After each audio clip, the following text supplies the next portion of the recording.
everyone. Welcome to episode 9 of Ask Yaritza. I have two special guests with me. I have Virginia Nguyen and Stacy Young.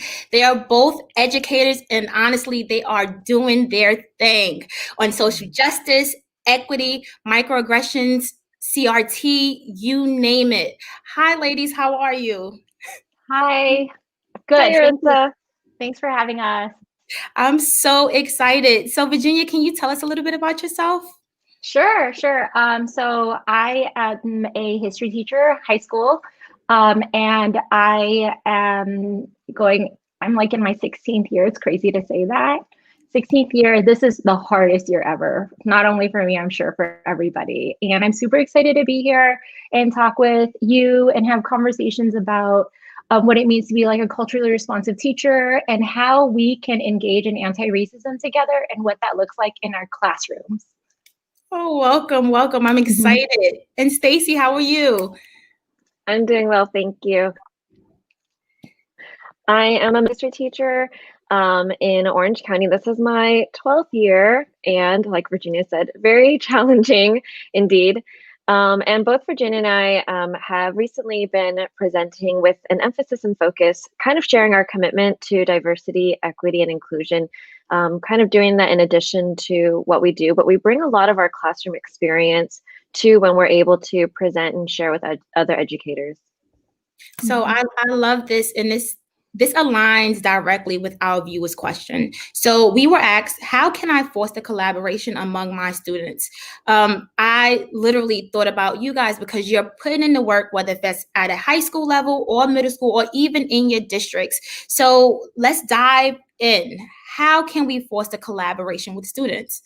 Sure. So I think that where we want to start off with is how it's about building a safe community. And Stacy and I are both Asian Americans, and going through the school system, we often felt othered ourselves, right? Like not really seeing ourselves represented in the curriculum. The few times that I know I learned about myself, and Stacy and I have had many conversations about this, and we both have it in common. It was like through stories of exploitation, exclusion, communism. So that's how we saw that there was a lack of representation for our Asian community in the curriculum that we were learning. It wasn't until both of us had a very common experience, we went on to college and we had this like moment of awakening, and it was so rich to finally get to choose what it is that we wanted to study and learn and dive into. And that's where we got to really explore our own cultural identity. And the level of empowerment that we each felt from seeing ourselves, like seeing ourselves reflected back, was so powerful. It led both of us to the classroom and to with a commitment to bring that same empowering moment and richness and seeing yourself in the curriculum to all of our student communities. I'm sitting here and it's like I've never cried on the Ask Yaritza show, but I feel like we just started and I'm already like, you have to hold it in because you're usually just like, now I'm like, yes. When we talk about or when we speak of cultural identity, I feel like folks tend to forget that a large part of culture is collaboration, right? Mm-hmm. It's what ties you into a specific group or organization or community. And I feel like as educators, sometimes we forget that important part, that it's important that everyone feels included. And you know, with an emphasis on diversity, because this is no longer like the 1600s where you have like an all white classroom or a male white classroom. This is, 2020. You have folks from every different ethnicity and background. And so as educators, how are we including everyone into our daily practices? I think what's also unique this year is the fact that, teachers are challenged to teach in such unique teaching models and environments that for many of us have never we're all kind of figuring it out. And Virginia also reflected on this question when we were kind of thinking about, trying to summarize, what strategies we utilize. And despite the various models that we're all kind of thrown in, we do believe that collaboration does have commonalities and that there are some core foundations and features that all classrooms can have and can apply regardless of what school looks like. And like Virginia touched on, we really believe in having this safe classroom community from day one. And I know that for both of us, I know many educators out there, for us, this year was making sure our kids are safe and checking in and taking the time to make sure every child in our classroom feels included, feels represented, feels seen, feels heard, and has a space to reach out. And we believe that because, especially to collaborate, these kids not only need to just feel seen and feel heard initially and feel like they're part of a community, but they need to reach a point where they're okay with being vulnerable and uncomfortable, because we can't actually have conversations or move forward and work together unless kids understand that it's okay to be vulnerable, it's okay to feel uncomfortable, but we're here together. We accept one another. We're here to learn from one another so that we feel safe sharing different viewpoints and perspectives. Stacy, I love that you mentioned that. When I read the viewer's question, the first thing that came to mind was just create an environment where students can share their thoughts. All three of us are history teachers. And in teaching history, I always reflect on the fact that, and I tell people this all the time, I'm Panamanian, and the Panama Canal has like this much in a history book, right? Mm-hmm. And every time I read it, I'm like, wait, this is from like a totally different perspective. My mom's story of how the United States got the canal is totally different from what the textbooks say. But also I had to think about every other student that I have in my class and just cultivating an environment where they feel just free to say whatever they're thinking. This past election has made all of us not only vulnerable, but just, I guess, emotional. Right? It was draining. But also as a history teacher, we had to not only give students the facts, but we had to push back our emotions and say, okay, I'm laying it out on the table for you. I'm allowing you to handle it however you want to handle it, even though I still want to tell you like, oh, Trump, but I can't. And so as history teachers, what I want to say is how are you allowing students to share their thoughts in your classrooms, especially around the election? So I think you bring up such great points, right? So much of collaboration isn't just about working together, but it's about listening to one another. It's about asking questions. It's about being curious. And I think that's where our second point actually plays in really well, which is that we really have to center student voices and their experiences. So giving space for students who are the Trump supporters in the classroom to push back, right? To like have that dialogue, to ask those questions and allow their classmates. I mean, that comes back to a safe classroom community. You have to trust one another, and you have to trust that you care about one another, and that the teacher is there to facilitate a caring classroom community. And that's where you can trust that they can have that dialogue. And then when we talk about fostering collaboration, so much of collaboration is independent. Right? Like this is where we're like, okay, you guys are working in groups, and I got to trust that you're going to take care of each other. I have to trust that you're going to respect one another, and that you're going to validate each other's feelings and validate all the efforts you're putting into learning right now. And so, what do you do? So whenever we are a full class, we center student voices at every opportunity we can. A lot of it is, for me, just asking questions, not giving answers, right? Like validating opinions and saying, I love that you're thinking right now. When you guys are in your groups, like definitely bring up your opinions and share with each other, because that's how I was like, my thinking's changing right now as I'm hearing what your thinking is right now. So let's evolve our thinking together. And as we collaborate as a whole class, our learning experience will grow. And so then when you're in your own groups, you're modeling that same type of environment with each other. But it all comes to like I see myself as a facilitator. I'm not there to instruct, I'm there to guide. And if I continue to center student voices that way, when I let them go into their groups, I can trust that they will continue to model that themselves. So you mentioned something that I felt was very important. Teachers as facilitators.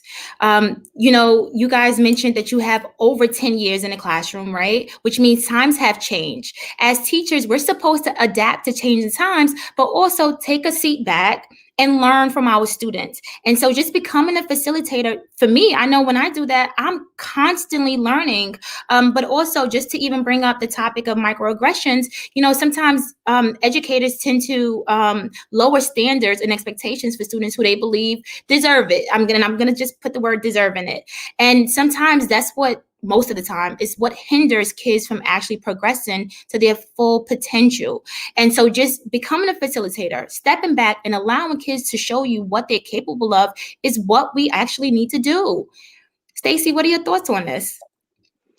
That actually brings us to kind of like our third main point and feature of how we really believe like the third main key in fostering a collaborative environment and culture is solid lesson design. And both of us agree that we need to, it takes so much time, like so much extra work planning these lessons to kind of create the optimal environment for this to happen. Not only is it a safe space and we've established that culture, not only are we trying to center student voices and their experiences, but making sure we allow for multiple entry points every time the students are working together in groups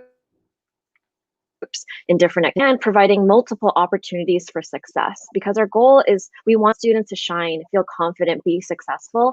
And so there's so much planning and lesson design that goes into that to allow for these opportunities to happen. So I'm sorry, I wanted to address the microaggression portion too. You know, the solid lesson design part of it is the part where you eliminate, you do your best, right?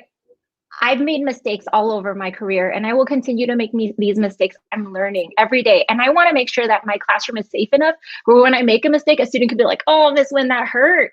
That hurt. And then I can apologize and like cry because I hurt a student, you know? So, but ultimately the solid lesson design and putting the effort in the front end of all of it is where you can try your best to find moments where everyone can shine. You're not thinking about a person's ethnic background in that way. What you're thinking about is their capability to learn. Where are there multiple entry points to access and learn together? And the hope there is that by providing that front end work, you can get rid of as much as you can of the microaggressions. I also think a big part of the microaggressions is if you approach a lesson with a very specific agenda and point of view, right? It should really be an open-ended question that allows students to explore where they're coming from. So that way you have a chance to allow students their creativity, learn from the students, and then also try to do as best you can to get rid of your own perspectives and perceptions that you're coming in. I mean, I'm not a fan of Trump, but I'm not going to silence those students. I'm going to provide them opportunities to share, because that's where the critical dialogue comes in, and that's what we need to engage with each student and have every student feel seen and heard. I have goosebumps. All right. You two are giving me goosebumps. But also what I just wanted to add was, when I became a teacher 11 years ago, I was always taught that you have to design lessons with kids in mind, right? And so if you have 36 kids, guess what you need to do before the day is over? Get to know those 36 kids beyond the pronunciation of their names, right? Because if I need to not only design a lesson for them, but then you need to ask yourself, what is the point of this lesson plan? If the point of this lesson plan is to meet the needs of a standard, then you're failing your students, because not every student is going to meet that particular standard. And I always tell people the standards were not made for my students at all. Whoever designed those standards did not have my kids in mind. And I'm looking at the time, but there was a question asked by our audience that I wanted to ask you to before we sign off. And the question was asked by Mr. Silva, and he's also a history teacher. And he asked, what are some obstacles to building trust with students you may not have met in person yet? So just seeing that automatically, I know how energetic I am. I know how I speak. And when I had my kids in the classroom, it was like I was jumping up and down, and I was on one side, then I will make my tea on the other side, and then I'm in the back of the classroom, and then I'm playing music, and then I'm hugging them. And so for me, it's not being able to show them how authentic I am. In front of a computer, they can't really see it. You know, I don't know if they know the difference between me laughing with them, or if they may think that I'm laughing at them, as opposed to in the classroom, we're all cracking jokes. And so what I would say one obstacle is they're not able to see the authentic me in the computer screen. Yeah. I also really miss the whole physical cue of the body language, you know, like as much as I have my body language to try to get students to engage, seeing their body language as they enter the classroom tells you a lot about how they're feeling that day. So I miss having that opportunity to like do a physical like look check-in with them and note to myself that I need to spend some extra time with that student. I agree. I think what has been really challenging for me that I miss the most is, those random side conversations you can sometimes have. Like when you walk by and you just, kneel next to a table, like, oh, how's it going? How was your weekend? How's your soccer game? Or as they're walking in and out. I think that the start of the year when we were distance learning, it was just so hard having the individual conversations, catching up with kids and following up on, how their weekend was, or how was their game, or how was their family. And that was really challenging for me, and trying to find creative ways virtually to still be able to check in individually with some of the students that we just couldn't do initially, not being physically with them. Yeah, that social and emotional aspect to me is important, and we're missing out on it. I have new students now, and I'm just like, they don't really know me beyond me saying that my name is Miss Yaritza Vijalaba, or when I give them Flipgrid activities, they don't really know me. But that's our time. So I want to thank you, ladies, for joining me for episode 9. We can talk like all day. Like if this was 2 hours, I have goosebumps. I'm excited. I'm emotional, and I love it. And so I want to thank you for actually joining me for episode 9. Every resource that was mentioned today will be on Friday's blog. And just thank you. Thank you. Thank you for this opportunity. Thank you.